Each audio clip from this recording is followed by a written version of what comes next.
आज विज्ञान कहता है कि मंदिर के निर्माण में जिस पत्थर और संरचना का इस्तेमाल किया गया है तथा जिस दिशा में बना है उसी की वजह से यह मंदिर इस बार में बच पाया।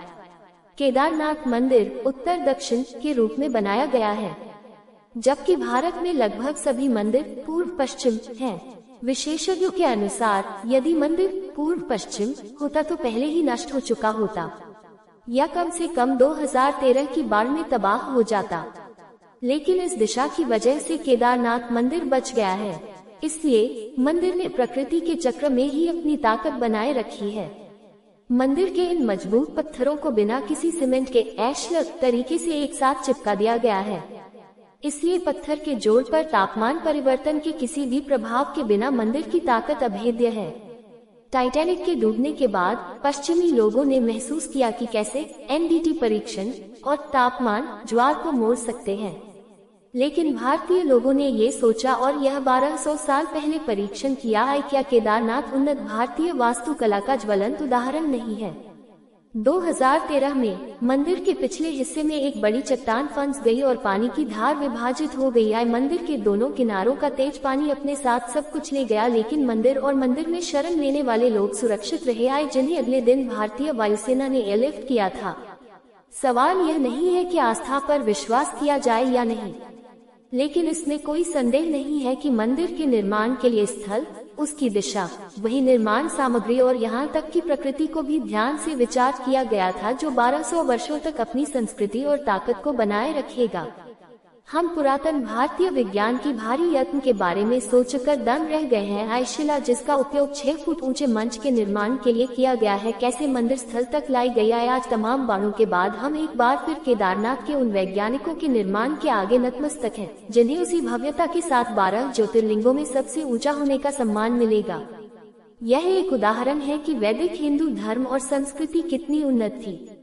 उस समय हमारे ऋषि मुनियों यानी वैज्ञानिकों ने वास्तुकला, मौसम विज्ञान, अंतरिक्ष विज्ञान, आयुर्वेद में काफी तरक्की की थी।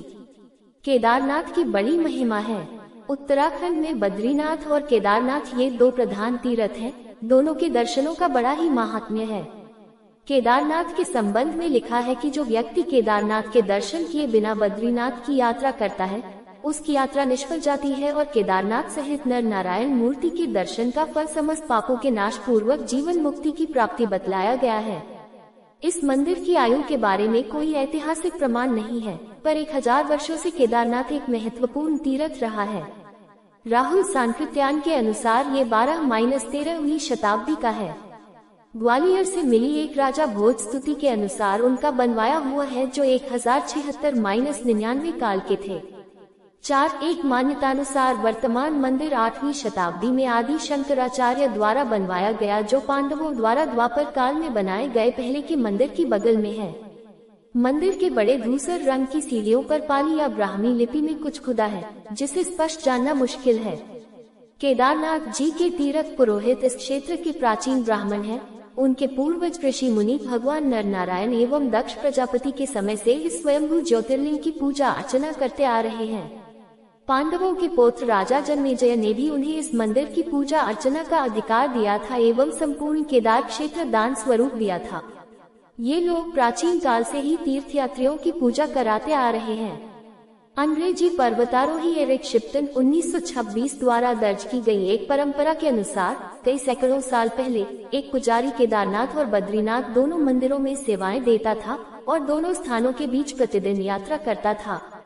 आदि गुरु शंकराचार्य जी के समय से यहाँ पर दक्षिण भारत से जनगम समुदाय के रावल शिवलिंग की पूजा करते हैं।